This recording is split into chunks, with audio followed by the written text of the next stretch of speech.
All right, so many of you may already know that last Thursday, Barack Obama came out and basically said, we are going to be arming the Syrian rebels, who include radical Islamist extremists, portions of Al-Qaeda. But this isn't really anything new to you or I. We've known that the U.S. government has been funding Al-Qaeda and has been supplying them with weapons, has been giving them financial support all the way back since the Cold War when we started Al-Qaeda, or should I say the U.S. government started Al-Qaeda with in Afghanistan with the Mujahideen. So a couple days ago, there was, I personally can't even believe this isn't all over the news, all over the media talking about this. This meeting that took place between David Cameron and Vladimir Putin. A lot to talk about with this guy Snowden and the NSA leaks. All this stuff is tied in. But make no mistake, 2 years ago I was saying on record that the Russians will go down swinging because of the port they have in Syria. That's what a lot of this is about. I think a lot of this has to do with the natural resources. Remember, I've talked about for some time, this is a global rush for assets. The world knows there is way too much debt that we just know of, the debt we don't know of, but also the rehypothecated debt around the world, meaning they had $1 trillion derivative, they resold that and repackaged it 10 times, so now it's not 1 trillion, but it's 10 trillion plus all the other risk that carries along with that particular derivative. That's just one example. So, first off, let's talk about the arming of the Syrian rebels. Again, Al-Qaeda members, now David Cameron is saying he wants to arm them. The French are saying he wants to arm them. What's interesting about this is that you have, David Cameron, who is supposed to be a conservative, Obama, who's a total liberal, and people in their own parties are like, what are you doing? People on both sides of the aisle, they're like, wait a minute, we shouldn't be funding or arming these people. They're people that want to kill Americans. Right? They're going to take over Syria, make it less stable, and have their hands on Assad's outdated chemical weapons, but nonetheless chemical weapons. How does that make any sense? To me, this is a clear indication that globalism and the global elite that run things have these people in their pocket. Because, again, you have the right and the far left in England telling Cameron, hey, what are you doing? Why are we going to arm these rebels? Same thing in America. Same thing pretty much everywhere. So that's one thing. Obama's arming the rebels. And in essence, he's basically putting the world on notice. He's putting Russia on notice, putting the Chinese on notice. Both countries who have railed against not only the support and armament of these rebels, but have vetoed any type of UN resolution to create a no-fly zone or to further expand the wars into the Middle East, which is what Obama just did on Thursday. Make no mistake. I've talked about for some time, and I'm going to be posting a video here in the next couple days about an updated market collapse video, if you will, because there was a video Friday about a market collapse by Greg Manarino. I think Greg provides excellent commentary. I personally disagree with the analysis that a market collapse is coming because of the triple top, as he calls it, because I don't personally believe the stock market is an indication of the economy. It's an indication of events. And when events go bad or events are perceived as bad, the market drops. Obama's arming the radicals, but here's the blockbuster info that took place at the G8 meeting between Putin and Cameron the other day. And gang, this is all lining up. It's all setting up towards what I call the global economic reset.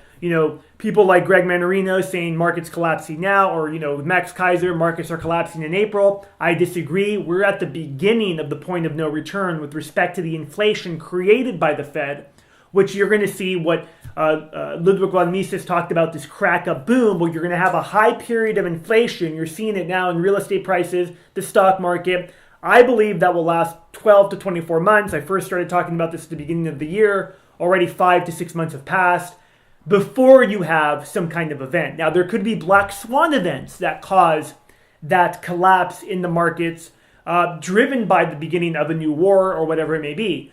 Personally, we're seeing the buildup of World War III. We're seeing the buildup of the economic global reset that is coming, but it's not coming tomorrow or the next day. It can, but I don't believe it will.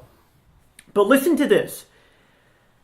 Putin shows up an hour late to meet David Cameron. Now, he showed up 3 hours late to meet John Kerry. Now, think about this with respect to diplomacy and how that, Putin's sending the message, look, I'm running things now, all right? The enemies of the U.S. or other countries in the world, they all know what you and I know, okay? They all have their intelligence gathering. They all know the U.S. is weak right now.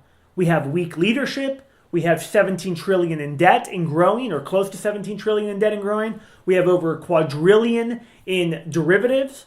The people and the citizenry is upset and angry. So they know the time is right to basically make a power move here, make a power play move here. Putin's sending the message saying, look, I'm the guy who's running things here. I'm the one with the most oil in the world, and I'm buying gold like crazy. Because again, there's that rush for global assets. People are rushing into hard assets globally.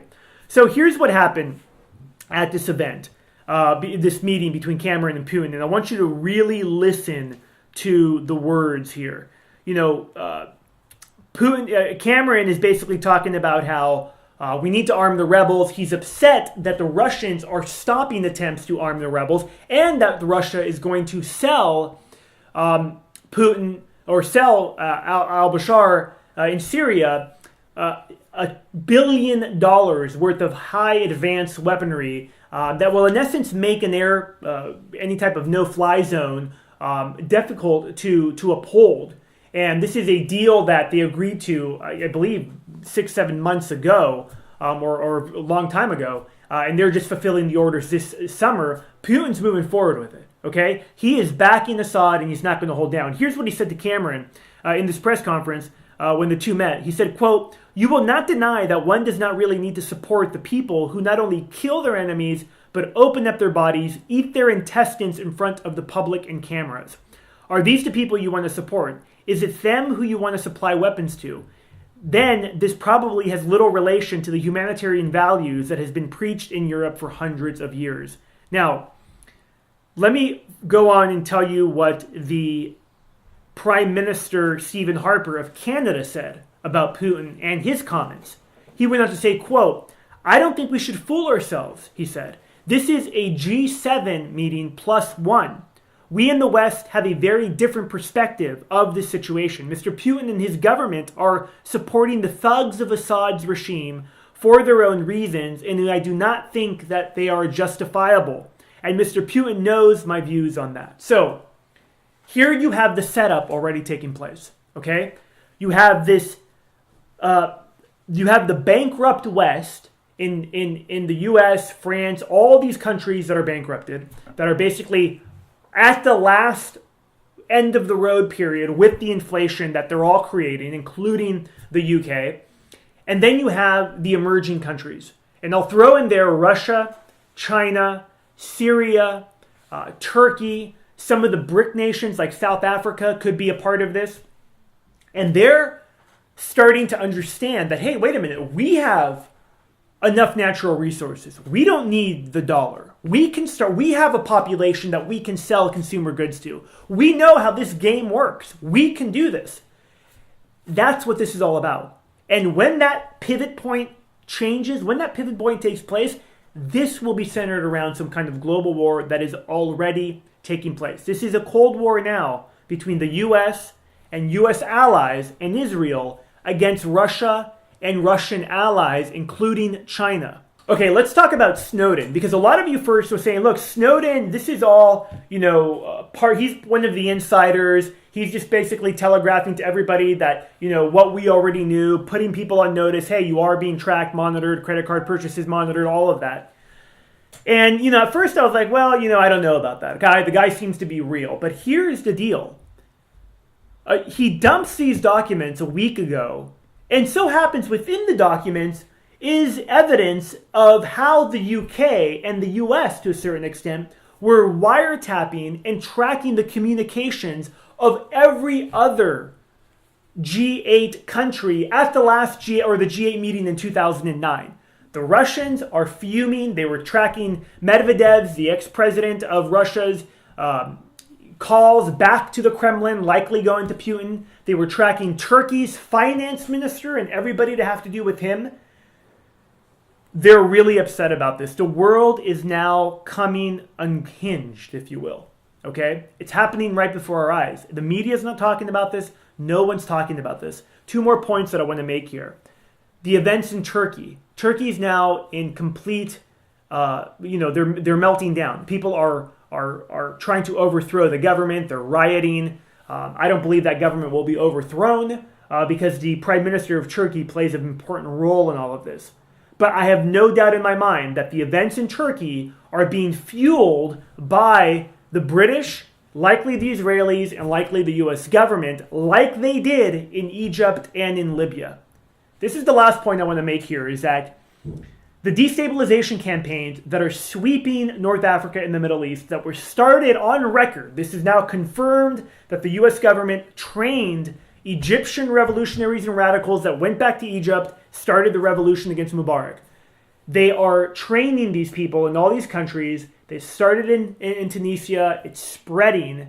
Syria is now the big point here. In my opinion, this is about oil, and they want to destabilize this whole entire region, allow Saudi Arabia to really be the power broker there, to be still in bed with the U.S. with respect to propping up the dollar as the world reserve currency and having the oil back the dollar in this petrodollar system, right? So the entire economic paradigm, the entire world reserve currency system, the entire way the economic system works right now is being challenged, okay?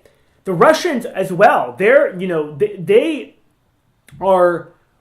have a huge problem with Islamists in their country and with radicals that are trying to, look at Beslan, the school bombing and everything else.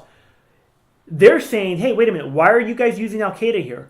The U.S. government, Israel, and the West is using Al-Qaeda in this war, which is now a Cold War. The battle front line is Syria. But this can go hot very quickly, which would be a black swan event. Now, I don't believe this will go hot anytime soon, but what we are seeing is we're seeing the buildup. The battle lines are being drawn. Alliances are already being formed. As it stands right now, you have the West on one side with Israel.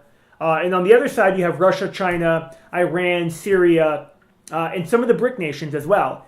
Down the line, in the middle, you have the Islamist states that, in my opinion, are trying to work towards a caliphate. And then you have everybody else. All the other countries that will need to decide where they stand. Okay? Snowden leaks these documents right before the G8 meeting, to me, is very, very suspect of why that's happening. You got to read in between the lines of everything that's going on. I'm going to break down more of the economy here in the next video. Share this information. Get it out to as many people as you can. This is not being talked about on the media. And someone needs to understand that the world is being remolded and reshaped right now. They're starting to roll it out. But after the event, after the global war, that's when things get remolded, just like we've seen throughout history hundreds of times before. I'm Fabian for Liberty. Check out FabianForLiberty.com. Thanks for watching. I'm out.